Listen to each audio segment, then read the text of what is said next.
got you, Ken. I got you. So this is my situation right now. I just signed a lease purchase agreement to own my own semi truck. Right, I'm in truck. So, yes, owner operation. Thank you. Yeah, you know what I mean. So thank you. I appreciate it. That got me blushing. So what happened was I met a brother that was in the class, and younger than me. He's already had 3 trucks on the road. And he's lost it all, but now he's rebuilding. Mm-hmm. So his perspective is different than somebody that's just getting into trucking. Right. So this is his perspective. He said, bro, and this, for all of my listeners, y'all got to excuse my vulgar language, but he said, bro, fail your ass off. Yeah. Get out there and just fail. You know what I mean? It's okay to jump out there before time. If you feel like, if you feel excited about it, do it. You know what I mean? Because with every failure, you're going to learn a new process to get better. Mm-hmm. You see what I'm saying? So don't hesitate to fail. It's not a bad thing. It actually propels us to get where we need to be. You see what I'm saying?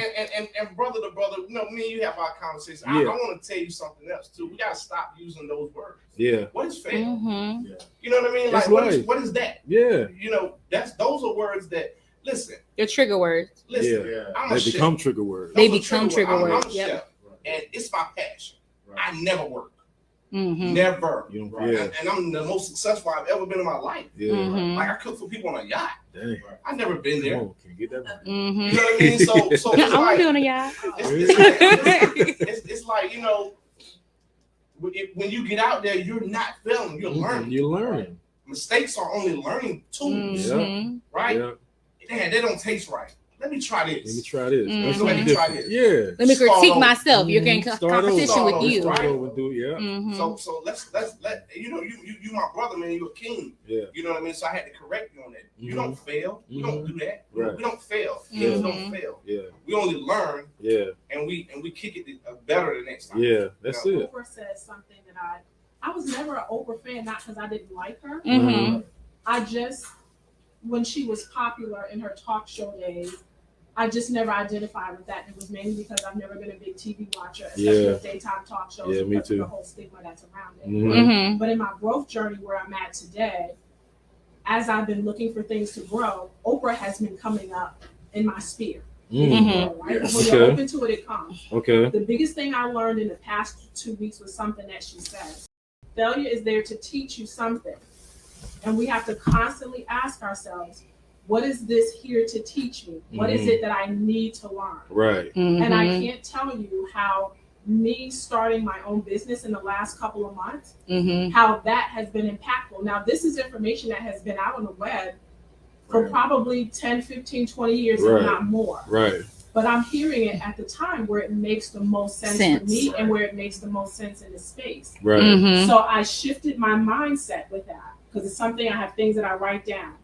When I'm struggling with moving my business forward and getting it off the ground, I'm constantly asking myself at every roadblock, what is this here to teach me instead of focusing on the failure? And to bring that full spectrum to what you said about your daughter who's now 21, you can't look at those failures because you're going to have more failures than you are successes. That is the innate process of life. Right. Because that's how we get to where we want to go. Learning a lesson. If you don't fail enough, it won't get better. It won't get better. The expectation that it has to take off and be great, otherwise it's not. And life has a way of humbling you in that regard to remind you that you need the failures to grow, to, like this young man said, to get out of the cocoon. Yeah. Otherwise, you will stay there. You will remain arrested in your development, and the problem will never be yours. It will always be somebody else's. So when you say, what is it here to teach me so that I don't have to stay in remediation or in the cocoon with this lesson, you'll find a way to fight your way out instead of expecting someone like the butterfly to come along and cut you out and free you. Then you fall down and crash. Oh, you know what the follow-up to that is, though? That's good. So is it good. comes to the point that we're speaking to the kids within ourselves. We're speaking to those little kids that felt like nobody saved them, that felt like, oh my gosh, I got to go tell the teacher I can't triage my own situation. Right. And so then we go back to that childhood feeling of rejection. And I think once we realize that rejection like a lot of people say rejection isn't a no, it's a not right now. But sometimes it's a not right now because that was not even the path you were supposed to be on. So you needed to pivot. And the sooner we teach children that is the quicker they'll learn. Yeah. So even down to like my daughter, she turns 10 next week. She watches our podcast. I mean, I didn't start her one, and she went in her room and turned on YouTube and found us. And it was just like, this baby was serious. She was like, no, I want to know what they're talking about. But I try to teach her even down to how a lot of times when we grew up, we didn't really talk about our feelings, right? You talked about it in that moment, but if it stuck with you, you didn't really like harbor or really walk yourself through why I felt that way, how I got to the conclusion. And so teaching our youth to do that now, instead of when they're enraged, they just go to the closest gun, which is what a lot of them are doing right now. And like, oh, I'm just going to create a permanent resolution. Instead of learning like, hey, you're going to have times you don't get along with someone. You're going to have times where you have complex situations. So how are you pivoting? How are you learning and pushing through that so that you can start over and grow? That's why temporary emotions can't create permanent.